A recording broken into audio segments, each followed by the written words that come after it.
যে যে টেকনিকেই আমরা হচ্ছে এই টেকনিক মনে রাখলেই আমরা হচ্ছে রূপান্তর করতে পারবো। আমরা হচ্ছে কি প্রথমে নামগুলো লিখে নিব। প্রথমে আমরা কি জানি অ্যালকেন, অ্যালকেন, তারপরে কি জানি আমরা অ্যালকিন, অ্যালকিন, তারপর আমরা হচ্ছে জানি অ্যালকাইন, অ্যালকাইন, এরপরে অ্যালকোহল, অ্যালকোহল, অ্যালডিহাইড, অ্যালডিহাইড, জৈব অ্যাসিড,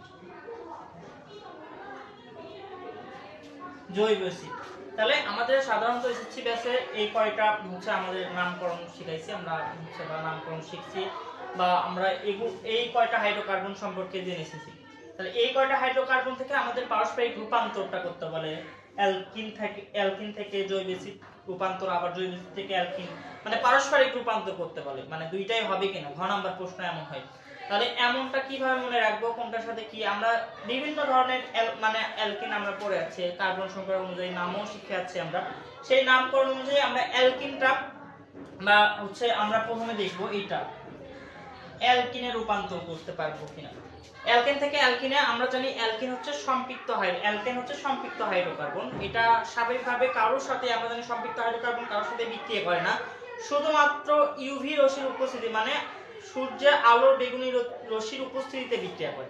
তার মানে ইউভি রশ্মির উপস্থিতিতে হচ্ছে অ্যালকিন বিক্রিয়া করে, তাও আবার কার সাথে? ক্লোরিন গ্যাসের সাথে। কার গ্যাসের সাথে? তার মানে এটা আমরা মনে রাখবো যে এইটা বিক্রিয়া করবে কার সাথে? ক্লোরিন গ্যাসের সাথে। আর এবার এই পাশে আমরা লিখবো হচ্ছে প্রভাবকগুলো। প্রভাবক কি কি লাগে, তাহলে আমরা যদি প্রভাবক এবং হচ্ছে বিক্রিয়া করে কার সাথে সেটা বের করতে পারি, তাহলে সেটার থেকে আমরা হচ্ছে রূপান্তর করা শিখতে পারবো। তাহলে এটা ক্লোরিন কার সাথে? ইউভি রশ্মির হচ্ছে উপস্থিতিতে বিক্রিয়া করে। আবার অ্যালকিনটা কি করে? অ্যালকিন থেকে অ্যালকাইনে রূপান্তর করতে হলে কি করতে হয় আমরা জানি, হচ্ছে অ্যালকিন থেকে অ্যালকাইন এরকম চাইলে বিয়োজন বিক্রিয়ার মাধ্যমে হয়ে যায়। আবার আমরা হচ্ছে অ্যালকাইন থেকে যদি বিক্রিয়া করি অ্যালকিনের, তাহলে কি আমরা জানি হচ্ছে হাইড্রোজেন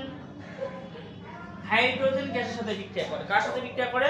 হাইড্রোজেন গ্যাসের সাথে। এবং হাইড্রোজেন গ্যাস যেখানে বিক্রিয়া করে সেখানে আমরা প্রভাবক হিসেবে আমরা জানি যে হচ্ছে নিকেল প্রভাবক দিতে হবে এবং 180 ডিগ্রি সেলসিয়াস থেকে 200 ডিগ্রি সেলসিয়াস তাপ দিতে হবে। তাহলে আমরা এইভাবে মনে রাখতে পারি। তার মানে অ্যালকাইন থেকে অ্যালকিনে যখন আমরা রূপান্তর করব তখন কার সাথে বিক্রিয়া দিব? হাইড্রোজেন গ্যাসের সাথে বিক্রিয়া দিব। হাইড্রোজেন গ্যাসের সাথে আর নিকেল প্রভাবক হিসেবে নিকেল দিব এবং 180 ডিগ্রি নিকেল প্রভাবক যেখানে দিব সেখানে অবশ্যই 180 ডিগ্রি থেকে 200 ডিগ্রি সেলসিয়াস তাপমাত্রা দিতে হবে। এবার হচ্ছে অ্যালকাইন থেকে আমরা যদি এখানে যেতে চাই, হচ্ছে আমরা কি অ্যালকোহলে যেতে চাই, তাহলে আমাদের প্রথমে অ্যালকিন বানাতে হবে। অ্যালকাইন থেকে অ্যালকিন বানাবো আগে। অ্যালকিন বানানোর পর অ্যালকিনের মধ্যে আমরা যদি কি দেই? পানি দেই, H2O। তার মানে পানি, অ্যালকিনের সাথে যদি পানি বিক্রিয়া দেই তাহলে অ্যালকিন থেকে অ্যালকোহল হয়ে যাবে। কি হয়ে যাবে? অ্যালকিন থেকে অ্যালকিনের মধ্যে পানি দিলে আমাদের অ্যালকিন থেকে অ্যালকোহল হয়ে যাবে। তার মানে আমরা যদি অ্যালকিন পাই, অ্যালকিনের থেকে আমরা অ্যালকাইনে যাওয়ার দরকার নেই, অ্যালকিন থেকে পানি মিশাবো, পানি দিলে কি হবে? অ্যালকোহল হয়ে যাবে। অ্যালকোহলের থেকে আমরা যদি অ্যালডিহাইডে যেতে চাই তাহলে এটাতে জাইমান অক্সিজেন দিতে হবে। জাইমান অক্সিজেনের সাথে বিক্রিয়া করতে হবে, এই পাশের গুলো বিক্রিয়া করতে হবে। আর এখানে প্রভাবক হিসেবে দিতে হবে যে পটাশিয়াম পার ম্যাঙ্গানেট আর হচ্ছে সালফিউরিক অ্যাসিড।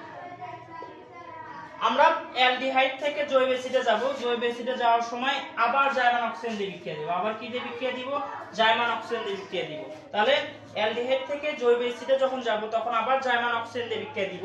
তাহলে বিক্রিয়া দিলে এটাতেও আমরা যখনই জাইমান অক্সিজেন দিয়ে বিক্রিয়া দিব কোনো হচ্ছে জৈব অ্যাসিড বা মানে কোনো হাইড্রোকার্বনকে, তখনই আমরা প্রভাবক হিসেবে কি কি দেওয়া লাগবে? পটাশিয়াম পারম্যাঙ্গানেট আর হচ্ছে সালফিউরিক অ্যাসিড, এটা আমাদের হচ্ছে প্রভাবক হিসেবে দিতে হবে। তাহলে জৈব অ্যাসিড পাইলাম। জৈব অ্যাসিড থেকে অ্যালকিনে যাওয়ার আরেকটা পদ্ধতি ডিকার্বক্সিলেশন বিক্রিয়া। তাহলে আমরা এই ডিকার্বক্সিলেশন বিক্রিয়া আবার কি? ধরো এটা আমরা জৈব অ্যাসিড আসলো সেটাকে ডিকার্বক্সিলেশন বিক্রিয়াটা লিখে নিই।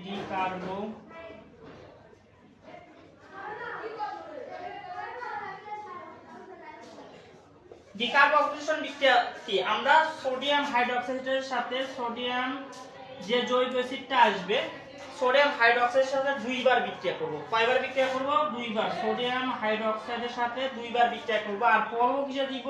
Calcium oxide. তাহলে দুইবার যদি আমরা হচ্ছে জৈব অ্যাসিডকে বিক্রিয়া করি তাহলে ডিকার্বক্সিলেশন বিক্রিয়ার মাধ্যমে আমরা অ্যালকেন তৈরি করতে পারবো। কি তৈরি করতে পারবো? অ্যালকেনটা তৈরি করতে পারবো।